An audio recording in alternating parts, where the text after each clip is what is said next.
Welcome, everybody. I'm Lisa from VSys, and I'll start by telling you that we are recording this session because we know that people love to go look at the VSys Voices page and watch these over and over again because they're so exciting. And today's presentation truly does promise to be so exciting. A couple housekeeping announcements. One, please look at your chat box. That is a great way to communicate with us. You are all currently muted, but I have the superpower to unmute you. So if you want to be unmuted, or if Rosanna asks a question, you can either ask me to unmute you, raise your hand, or you can type questions in the chat box. So keep an eye on that chat box. And again, welcome to everybody. So we are joined here today by Rosanna Galinda, who is our newest VSys Voice. And we are so excited to welcome Rosanna to the VSys Voices.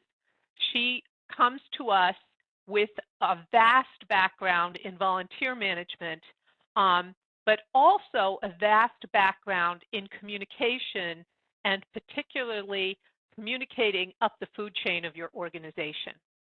And one of the things that we admire so much about Rosanna is her ability to tell the story to upper level management and across her organization. She is a true networker. And that has really enabled her, when she was working as a volunteer manager, to really build a very, very strong volunteer organization. So Rosanna is also a Power VSys One user. She's used VSys One for how long, Rosanna? Gosh, going on, it was probably about 15 years. We were one of the first hospitals early on that adopted that when that one that was their Volgistics, I think, or one of them sunsetted. Volunteer Works back in the day. Yeah. So Rosanna knows our product, but more importantly, and what she's doing today, is talking to us about data storytelling and how to empower your organization through data. Rosanna, have I said anything inaccurate about you, or should you add anything else to that introduction? No, I think you've said enough. All right. Well, then I am turning it over to you. I will be quiet and monitor the chat. And again, we are so excited to have you join the VSys Voices, and we look forward to working with you and having you get to know our clients and et cetera from now on. Well, wonderful. Well, I'm excited to be here, and I want to thank all of you for joining me for Data Storytelling Essentials. We're going to cover some communication skills that are needed in business today. And I'm trying to advance my slide here. Let's see, it's not wanting to advance, but there we go. So there's really no shock that data has become the primary language of business.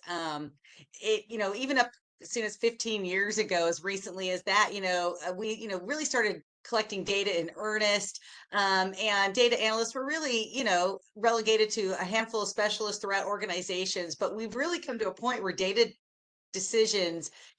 decision making is really expected of leaders at every level within organizations, and that's only expected to grow. The level of creation of data is quickly outpacing access to training and upskilling in the area of data literacy. And if you're feeling like maybe you need to dust off those data literacy skills, you're not alone, because for most people, it's been a while since we've really dug deep into it. So I've really turned into a data literacy champion. So just a little bit about me. I am currently a certified business analyst. I've also been a communications professional for many years. And I have 30 years of volunteer administration experience. 30 years, started in 1992, worked with the Nature Conservancy, worked with the Youth at Risk program that became Big Brothers Big Sisters up in Oregon, and then fell into healthcare about 16 years ago. Became the director of volunteer services at a Plaintree designated hospital in Northern California. A lot changed in healthcare between 20 and 22, and I decided that rather than rebuild a stellar program that I had just spent a whole career building, that I would actually return to the university. I've taught since before I was in healthcare, I was teaching, and I never really left the classroom. I just taught intermittently, and then I went back to the classroom. I taught public speaking, small group communication courses, primarily teaching communication at the university, and I decided to get a business analytics science course certificate through the university, and that's what really launched my business analyst career. And particularly, I found very quickly that communicating with data really became a really natural place for me to be, particularly teaching my colleagues within healthcare how to communicate with data. So that's really where I am at today. And now I'm really creating something called Data Storytelling Essentials, which you're going to get a piece of today. And it really is really practical bites around everything from data planning to data presentation. And we're going to cover some data visualization techniques, because data storytelling has really become quite a buzzword. But really, what is it? So the objectives I have for this session, and when you're going to leave here, is you're going to become familiar with a very structured 3-step process for data visualization. You're going to have some very immediate actionable takeaways. And that's really important to me. I've always been an applied researcher. So I really want information to be in your hands that you can use immediately. And you're going to learn how to identify the right tool to represent your data. And you're going to learn to apply some design principles for effective communication of your data. Because when you're creating a visual presentation, you're ultimately trying to convince or compel your audience to act in some way. And so your data story is it's a message, it's a form of communication.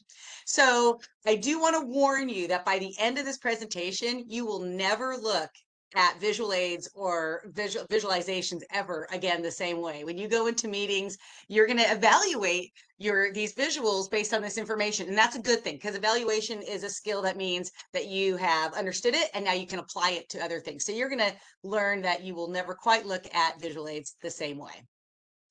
So I'm going to introduce you first to a little 3-step process that we're going to expand on, and it's called SEE. It's a very easy to remember mnemonic of selecting the right tool, eliminate the noise, emphasize the key takeaway. Those are really the 3 essential basic fundamentals. There's a lot we could unpack and expand into each one of those, but I'm going to give you a brief overview so that you can at least begin to understand the principles behind data visualization. And data visualizations, of course, are key to data storytelling. So which visualization tool, and a little question for you, we have a Mentimeter. Now, I've never used Mentimeter before. This is a first for me. So I'm going to play with this a little bit, and you're my experience. So use your phone, or if you have another screen, you could use a second screen, and you can go to Mentimeter, menti.com. You go to menti.com, menti.com, and use the code 57303690. It's there at the top of this slide here. And you can just answer this question straight off. So the question is, it's a little pre-assessment. I just kind of want to know where people are with this. Which visualization tool is best suited to graphically represent a distribution that sums to 100%? So right now, knowing what you know, I should be able to click this, and we should be able to, as you answer it, it should fill in here. And if not, we'll just move on. And I'll just, I could ask you in the chat box too. And so we can go, oh, yeah, it's working. Yay. I'm so glad it's actually working. So it'll show us percentage of people responding. So which visualization tool is best suited to graphically represent a distribution that sums to 100%? Wait a couple more seconds here.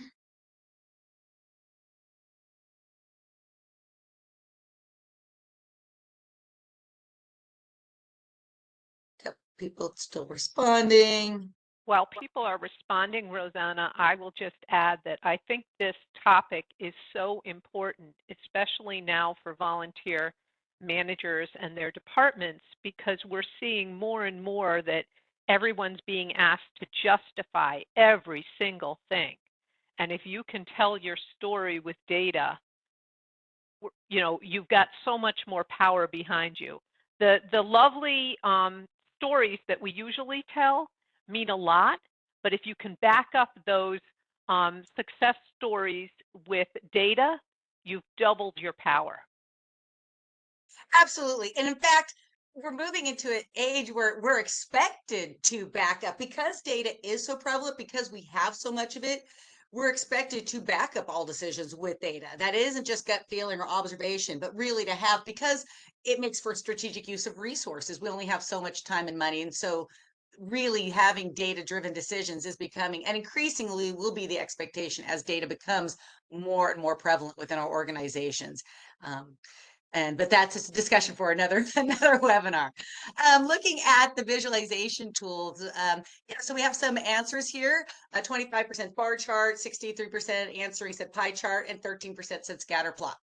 I will reveal the right answer. There's actually two. And the people who said pie chart, you're not exactly wrong, but it's not necessarily the best tool. So we're going to look at why that might be. And so thank you for that. Because it is, though, it is one of two answers that is best. But the best one, you'll see the answer in just a minute. So data visualization tools. The best way to really talk about data visualization is to look at that, is to look at the actual visualizations. It's kind of a visual discussion. So that's what we're going to do. Oh, just a real quick mention. So all the slides, examples that you see for this presentation, I curated specifically for you as an audience, which is something you always want to do for communication in general. And so and what I mean by that is all of them depict different scenarios from volunteerism, not specifically healthcare volunteerism, things that I'm hoping that you will find relatable and relevant. And even if it's not precisely a business question that you have, hopefully you find something relatable that you can see a relationship between something you're working on with your own business question. So let's look at some that you're already familiar with. A vertical bar chart.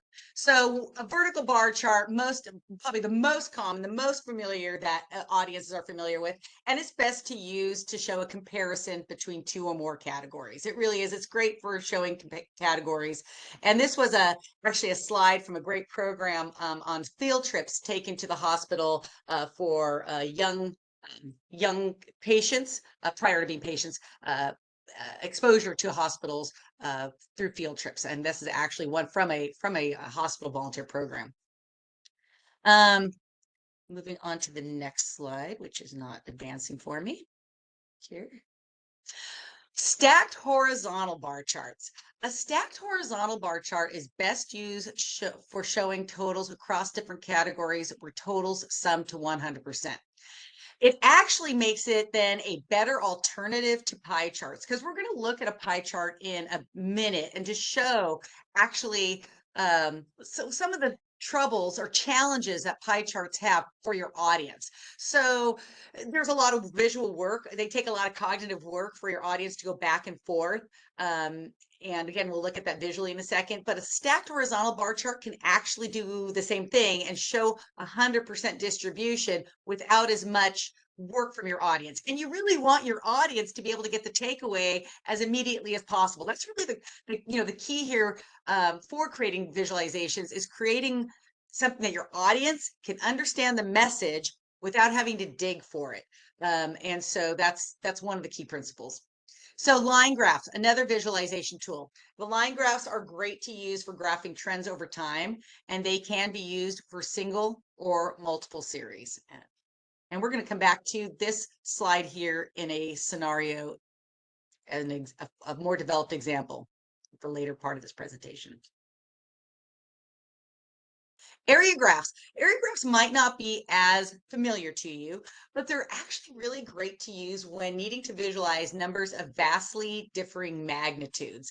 They can really help to highlight a subset particularly, and to show, again, that really that vastness in a way that a bar chart, can show it.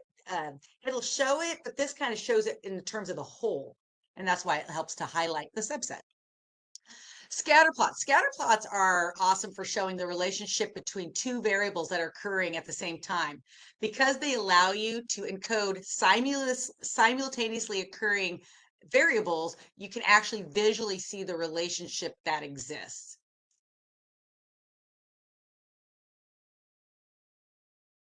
And simple text. Simple text is great when you just have a simple number or two to share. Not all data points not need graphical representation in the form of a bar or a chart. And in fact, although most of what we talk about in data visualization, and including this presentation, we'll talk about statistical data points because it is usually what we're working with. We also have a lot of other information that is data that can be presented in other forms: text, matrices, tables, maps. And one of my favorite is a process map. Process map can be used as a visualization. It is a visualization. It's a visualization of a process, and processes are data. It's a series. Data is information, and so there's not statistical information points. That process is a set of interrelated steps, an interrelated set of activities, oftentimes crossing over different spans of scope of people's roles, and it's complex. So, think, onboarding processes, application processes, patients arriving to the hospital processes, whatever processes you deal with can be visualized in a process map as opposed to a written series of steps. Visual process maps, and I'm not going to get too far into it in this presentation, are really helpful though for identifying bottlenecks, because you can really see the flow, and by visualizing the flow you're able to see where bottlenecks occur, and people can see where scope begins and ends, and you're able to troubleshoot some things that way that you can't in a list form, or that visually the information isn't as readily available. And so this example over here shows a recruitment example that we'll look at a little bit more as well. We're doing a lot with process maps now with clients when we implement VSys Live. We found that by making them document their process for onboarding, it helps us a lot with implementing the software. Yeah, process maps, you can talk about processes a lot, but until you map out a process, it's really interesting how it really kind of highlights things that you didn't see before, whether it's other people involved, other stakeholders, other sub processes, or child parent processes, that have to occur. And training. I have found that process maps are incredibly helpful for training, to have, rather than having a list of steps, where people can visualize it. It seems to reinforce the learning better, is what I have found. Pictures are worth 1,000 words, right? So sometimes it can communicate so much very quickly. So here's some, I just want to, before we get into the next couple steps, so we've introduced, selecting the right tool, and we're going to look at what the next two steps are in visualization, which is eliminating noise and emphasizing the key takeaway. But before we go there, I just want to talk a little bit about the software tools we're using for visualization. All the visualizations I've made for this PowerPoint, and actually the trainings that I do in general, are all made from Excel and PowerPoint. And I do that primarily because I know that those are the tools that are accessible to most people. That's what I had as an enterprise solution when I worked at a hospital. We had Microsoft 365. Most people do. Some enterprises though do have access to Tableau, Click. Lucidchart I used for the process map. That's the only other one I used that outside of Excel and PowerPoint for this presentation is Lucidchart. It's great for process mapping, and it's free. And I say these are all, when I say accessible, I mean free or low cost, like free access to them. So most people have access to these softwares, and they seem to be some of the more popular softwares to use when we talk about data visualization. I added Draw.io and YED down there. They're open source and are available, and people like those. So I have another poll question here for you. And this is, I'm curious to know, what software do you use or plan to use to create data visualizations? If you could just answer that, that helps me. I'm assuming and making the assumption that most people are working with Excel and PowerPoint, but want to know if you're using something else that is popular in the visualization space right now. And I'm going to add that when you say open source, you mean free. Oh, open source is free. Yeah, that's somebody out there Yeah, out there in the world, in the computer world, right? There are developers out there developing software, and they don't, they don't copyright it, make money. They put it out there so everybody can have it. That's pretty cool.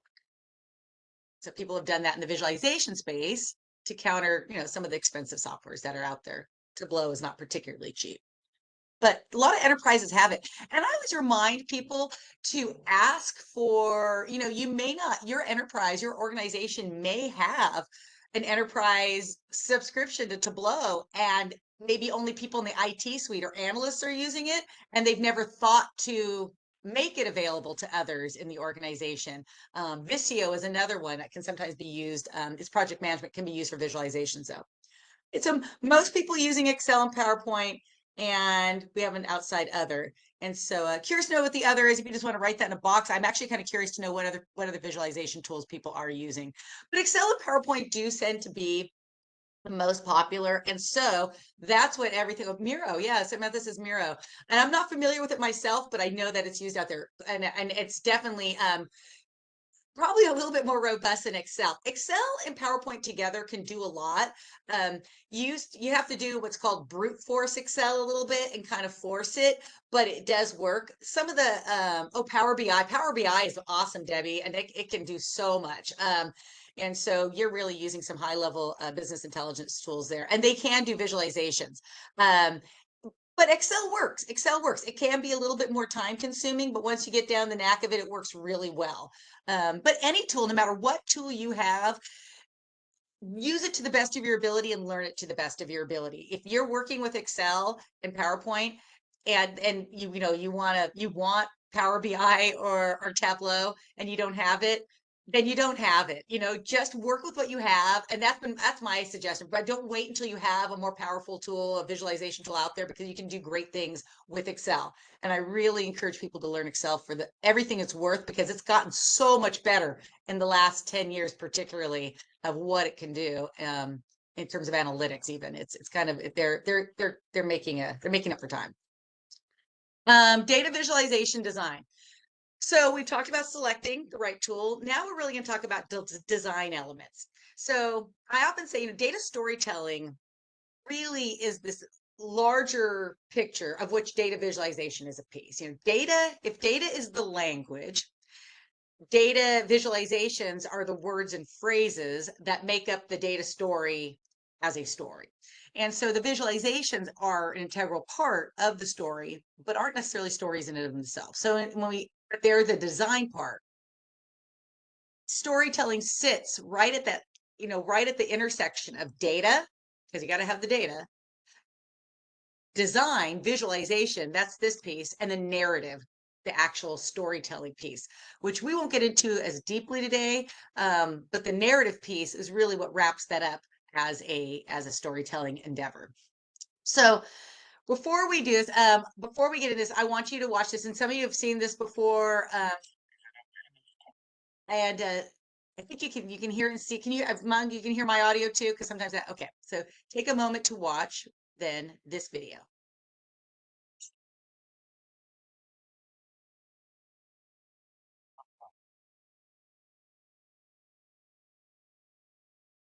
Now we are not hearing your audio if there's any sound. Oh, you're not. Okay.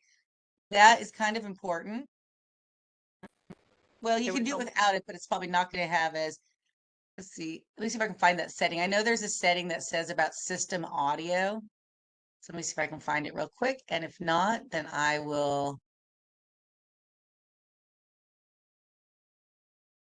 Audio. Folks, if you could hear it and I couldn't, just please say so in the chat.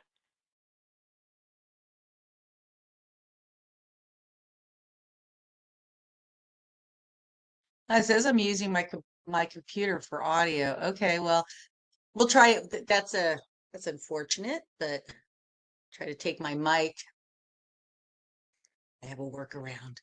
We'll see if this works. We always have workarounds.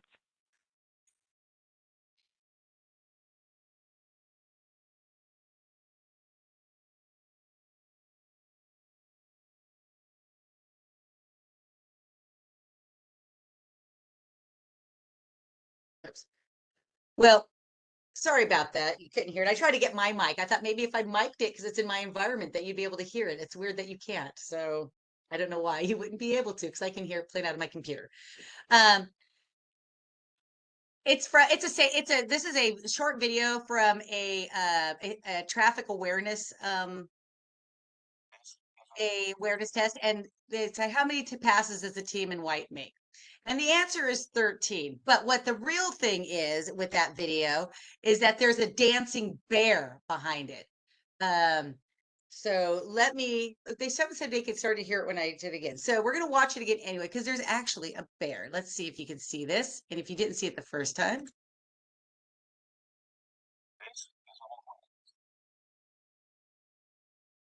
Can you hear?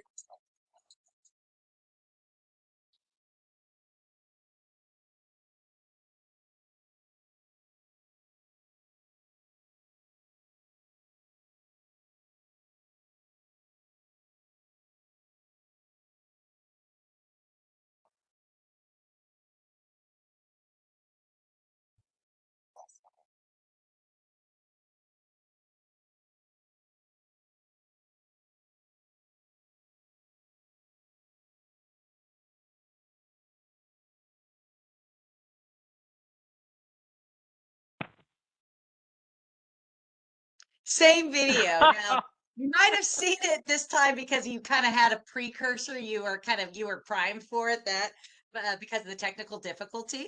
But there is and then Lisa just put the link to the video. There's a couple versions of it from the UK for these safety awareness videos they did.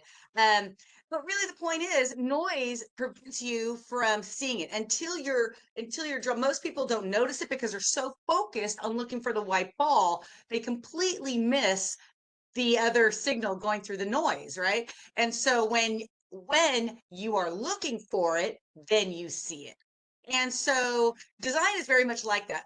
With this next part of the narrative we're going to talk about is eliminating the noise, visual noise from visualizations, and then adding back design elements that help focus your audience's attention. Just like when you watched it the second time, you're able to focus where you wanted your attention, which was looking for that moonwalking bear. But it's the exact same video. He was there the first time. So eliminating noise. Eliminating noise from visuals really means stripping away all the cluttering aspects of the software generated graphs. Excel doesn't know your business question, so it returns everything.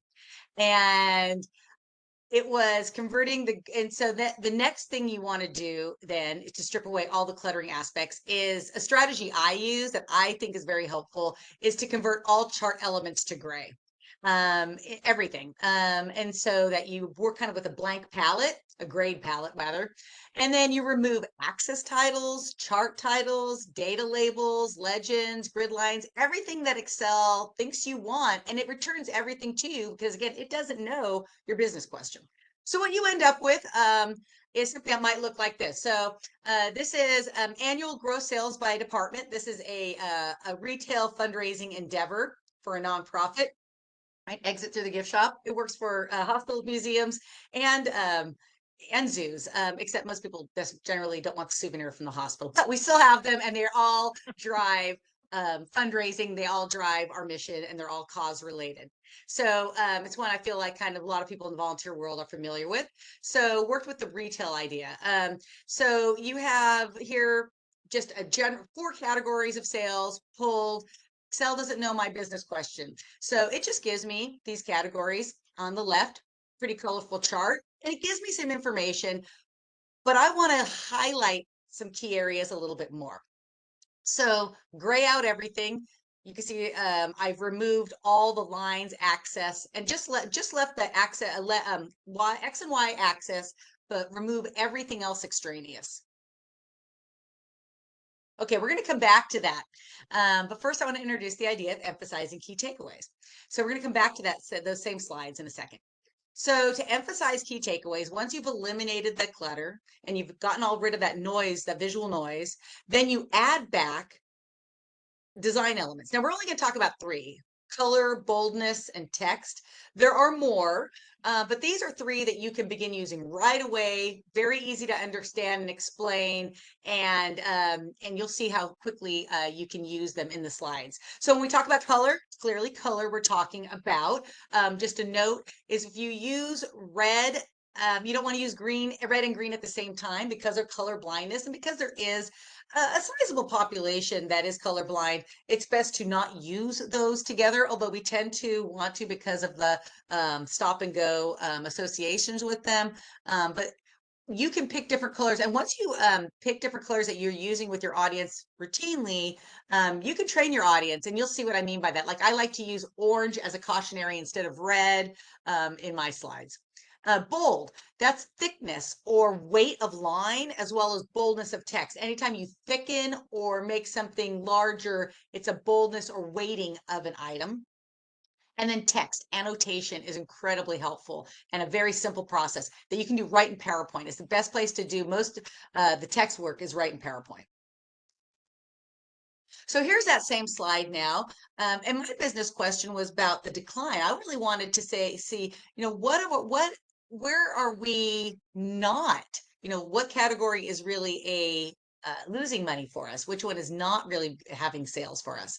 And in this case, it was baby items that steady declined over the past decade.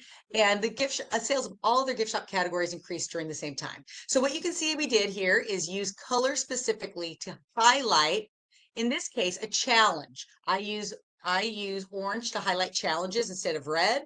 And you see I weighted the trend line. So that's my bolding.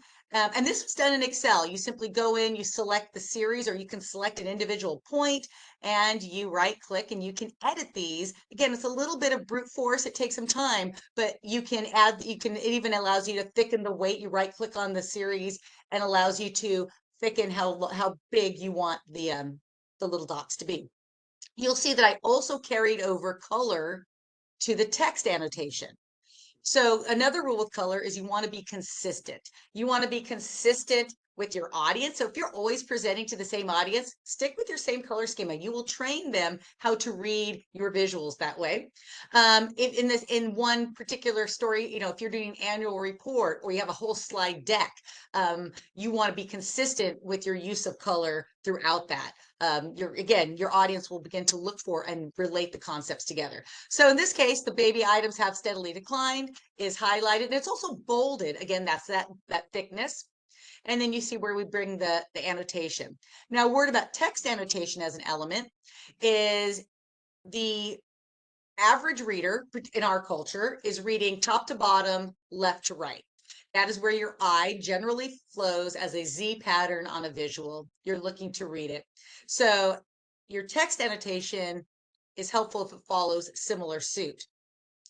The best way to really know, though, is to hand this off to somebody to see where their eye goes. But that's generally where this can tell a story left to right. Let's go to another one. So here you see before and after makeover of these two. On the left-hand side, you have what Excel returned to me when I asked it to these 4 categories. Again, it didn't know my business question. I'm asking the data, where do we have a challenge in our sales? And by eliminating the clutter and adding design elements to emphasize the key takeaway, I now have a visualization, actually hold a little bit of the slide actually could be a data story to share with perhaps buyers in that area, if that was my audience. So instead of the slide on the left where it would take work for them to see what I want them to see, where on the right, it's much more clear the takeaway that that the slide, the information shows. Okay, so now that you know how this works, we're going to walk through a couple of more data scenarios so that you can see this process in place or in action. Okay, so we're going to use a process map for this one. We're going to look at 2 different scenarios, and we're going to apply that same principle, selecting the right tool, eliminating the noise, and then emphasizing the key takeaway. This time we're going to do it with a process map. So process maps, again, great for interrelated set of activities. And so I'm going to give you a scenario. Let's say that you're looking at your onboarding process and you're noticing that it slows down during the staff initiated reference check. So right now your process has staff initiated reference checks, and you decide to create a visualization in order to perform process analysis. You're going to dig deep into the process, and you do. And so you see in this early visualization right here, we're just highlighting references and interview, and the process is process map can be as granular as you want. So this is a high level process map of the recruitment process, or the onboarding process rather. And this is a much more granular look at that process. So depends on who your audience is. Now, this is from Lucidchart. And again, just like Excel, Lucidchart gives me everything and it gives me a lot of colors and it's very busy right now. And so I want to apply those same elements to this. So what we have in the very top, just to kind of look through it very quickly, and the swim lanes are where there are different spans of control. Different, it goes moves to different role or a different person who's in the span of control. So community members are on the top span. They generate, or they're initiating an action. They initiate the application, and again, they initiate the references back to the department. The application itself is a process that the applicant is a part of. The reference check, a person in a department who's initiating that, and then the interview. And in my case, this was a lead volunteers. And so this would have been a swim lane for them. So here's our process, very busy. Now we can kind of turn it into a data story by eliminating the clutter, the noise, and then reintroducing the elements of color, boldness, and text to kind of shape the story. So intake process volunteer intake process, potential to active. Volunteer intake process starts with an external form. You see I use the blue to connect with that swim lane. And my note over here, intake process is halted by external reference form submission. And we can see where I bolded those orange pieces to correlate with the orange process, where the challenge is. The reference is verified. I outlined and bolded the areas that are only relative to this particular challenge. This is highlighting the bottleneck. The rest of the process is in gray because it can recede to the background and it doesn't need to be in the forefront. This allows our audience to focus on the part of the process that we're challenged by. Now, that first slide here might be a good slide if perhaps it is being shared with an audience of all the people involved. Maybe it's your whole department and they're very familiar with this process. A detailed, highly granular map might make sense because all the people involved are familiar with it and they understand it and it's not noisy. But maybe if it's just one person involved, like a lead volunteer who's involved with the interview process specifically, maybe the visualization is adapted to their view because all the other swim lanes aren't needed. They're really needing to know, the application process. And here's their visualization of where this might look differently. If you have different audiences for your information, you probably need different visualizations. A really good, part of the data planning, communication planning process, which is a different discussion for a different day, is about identifying, your audience and your purpose prior to creating visualizations. So you obviously know the scenario and who you're talking to, but not everybody needs the same level of information. And in fact, it can be too noisy. So this visualization might be much more appropriate to educate the board about why a process was changed because a particular member of the volunteer board was involved with the interviews, and that piece was very important to them, where maybe all the other pieces weren't as relevant. And again, using the same premises of using consistent color, bolding, and text. All right, we're going to look at one more scenario, and we'll have some time for questions. So this scenario is about growth rate in your volunteer numbers.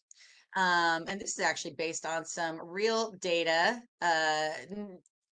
Years were changed, but these are some real data points that I was using from a healthcare organization. So you're a leader of volunteers, and you've made some changes in the recruitment approach in the past few years. Well, in the years leading up to COVID, and you feel like it was making a difference. Prior to that, you kind of experienced sporadic budget injections for recruitment, but didn't have a consistent operational budget for recruitment specifically. And as you get ready to launch your program and get ready to do more recruitment efforts, you're interested in comparing the program growth rate with your efforts to the overall average for the past 10 years that you've been tracking it.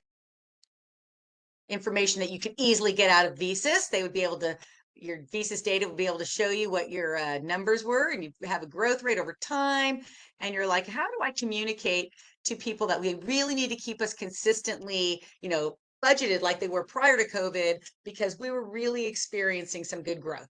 And so you could take that table and that you had in the last, and you could just simply make a heat map table out of it. And it definitely shows some highlights. You can see where you had some peak years, but it doesn't really give you that comparison that you wanted. You want to see your current, so really answering the question of where do we sit compared to where, the average of the 10 years. And you're also wanting to kind of highlight your efforts and the results that they had. So the table doesn't quite give you all that, although it definitely shows you where you've had some big wins in your growth rate. The scatter plot is helpful because it is a couple of variables we're talking about. And it is helpful because you can definitely see where after 2014, the growth rate, definitely pops up more so than it did prior. But it's, we're not really still kind of getting maybe the better, the best appropriate fit. This is getting better. This is getting better. Now we're seeing a comparison. We do want to see year over year comparison.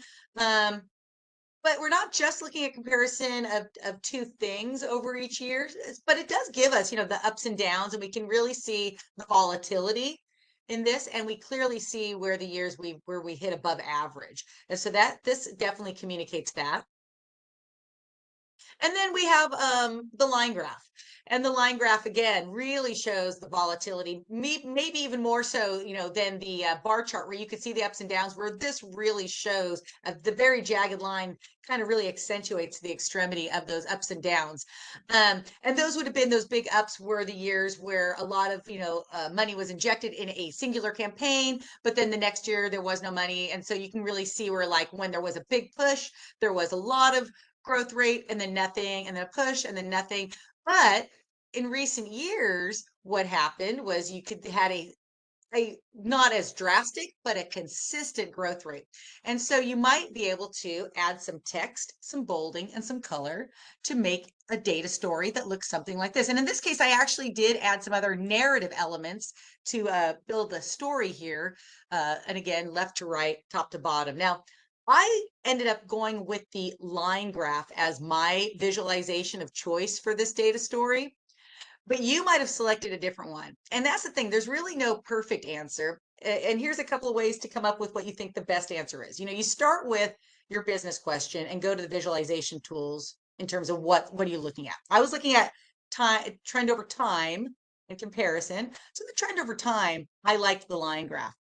The other thing I did is I handed it to somebody, and this is one of the most important parts of the visualization process is iteration.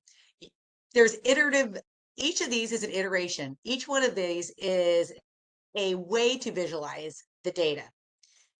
The bar chart for somebody else could have been more effective. So what I did is I handed it to somebody who knew nothing about this, and I really recommend that. Hand your visual to a friend, a roommate, your spouse, somebody who has no connection with the data, the information, or the context, because they're going to be able to tell you what they see more readily.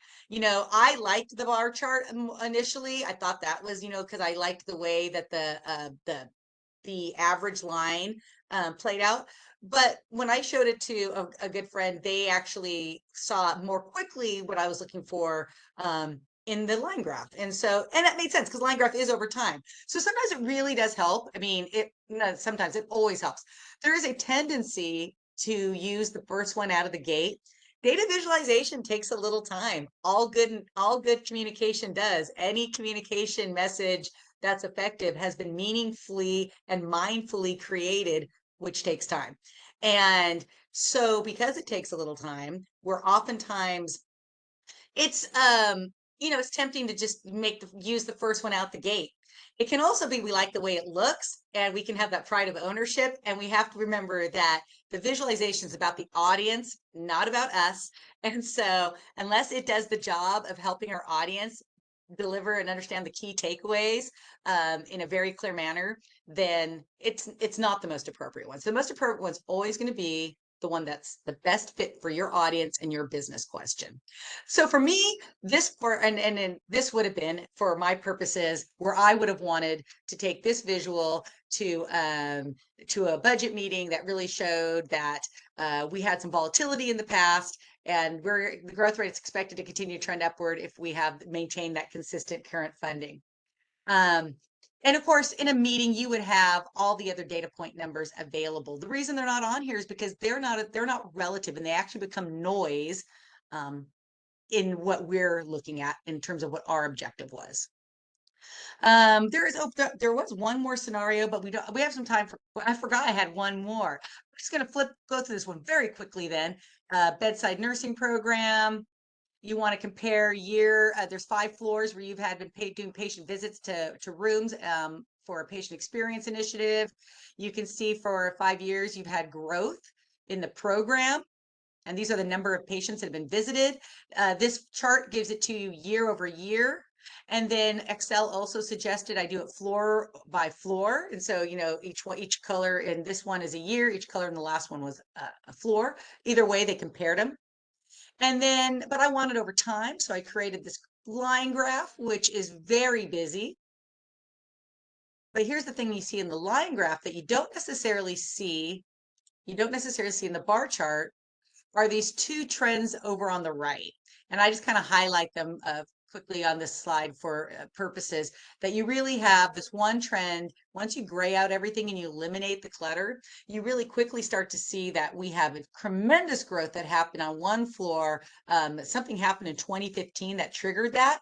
And likewise in 2016, we kind of have really kind of tapered off and plateaued on the first floor. And that really shows up.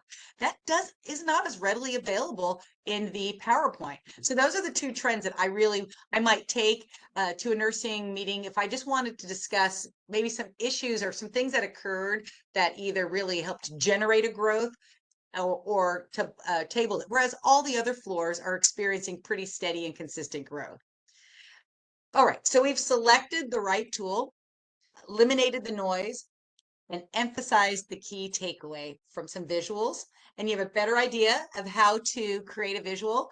I bet you will never quite look at visual aids the same way again when you go into your department leadership meetings and your CFOs love big old spaghetti charts with all the lines.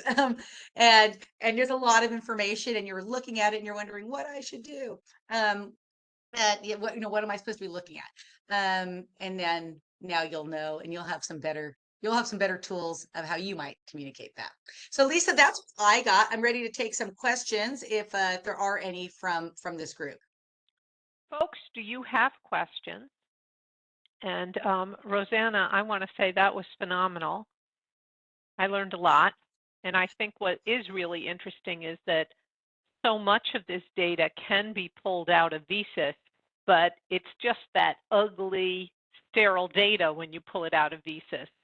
Being able to put it in a format that speaks to, your patient experience folks or your C-level or your budget folks makes such a difference. So. Yeah, and I think the one thing we have to always keep in mind too is when we talk about this, I talk about this when I talk about audience and actually, communication planning, is knowing, who is your audience. It really determines how much time are they really going to spend on your your slide or your presentation. You need to is it you're going to be able to have a verbal presentation that goes along with it, maybe, but nowadays a lot of times really the verbal is just a supportive piece, but they have one slide and it needs to communicate what you want within 10 seconds, kind of like the elevator speech, except now we really have that in terms of visuals. Very, very true. So folks, I'm looking to see if anybody's got questions in the chat or if anybody wants to unmute. Rosanna has put up her contact information so that you can easily visit her and learn more. I will also say that at Rosanna's website, she has some really interesting blog articles that you may want to take a look at. For example, on process mapping, on visualization tools for volunteer role analysis. Great articles there, Rosanna, that I think would help people.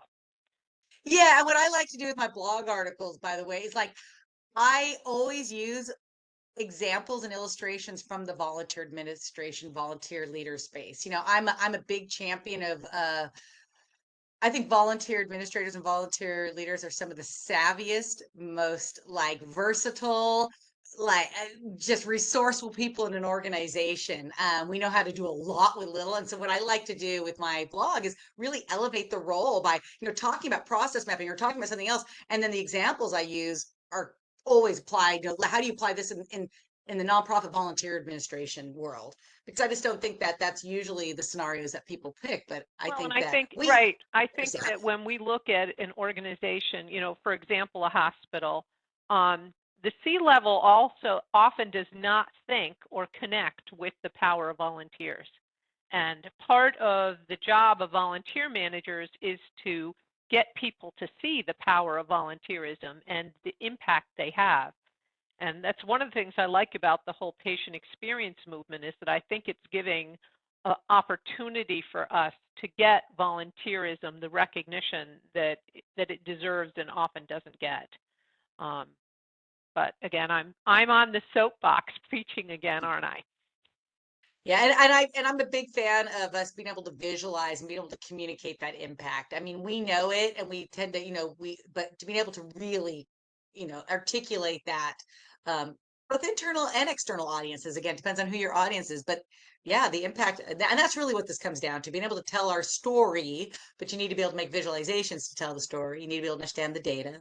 Yeah.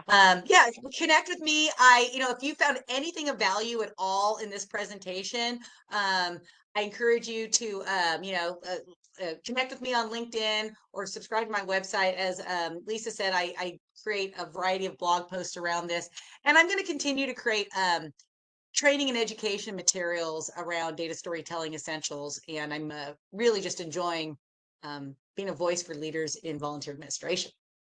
Good. Well, again, thank you, Rosanna, and we are so excited to have you join the VSys team. I see some comments in the chat saying that this was a wonderful presentation, and I fully, reinforce that, endorse that, perhaps is the better word. So on that note, we will let everybody get back to their busy, busy, busy lives, and thank you for joining us. Yes, thank you very much. I hope you learned something, and go out and make better visual aids. Bye-bye. Thank you so much.